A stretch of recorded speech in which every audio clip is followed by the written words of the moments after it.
Gramsci, paese dalle case di pietra ferrigna, dagli orti odoranti di menta e di limoni. Dicevamo e ricordato negli scritti di Antonio Gramsci che trascorse l'infanzia a Ghilarza, che amò tantissimo, come si amano le cose perdute e ingentilite dalla memoria. Quindi Ghilarza e Serrenti. Quindi Serrenti è un altro centro che oggi è presente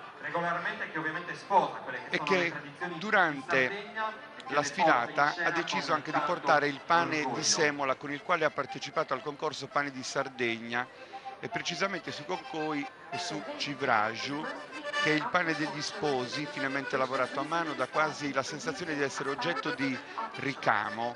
E inoltre anche gli asparagi, che sono gli asparagi coltivati, che sono a Serrenti una risorsa.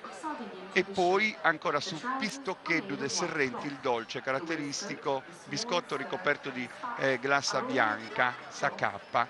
Il gruppo folk Santa Vitalia di Serrenti è presente proprio per dare voce al Medio Campidano, un centro che è ai confini tra la Trecenta, la Marmilla e il Campidano. E intanto è già pronto l'Aconi, eccoli qua, vediamo l'Aconi entrare, vedete adesso, ma succede sempre così, all'inizio sembra un pochino muoversi lentamente la cavalcata sarda, poi è quasi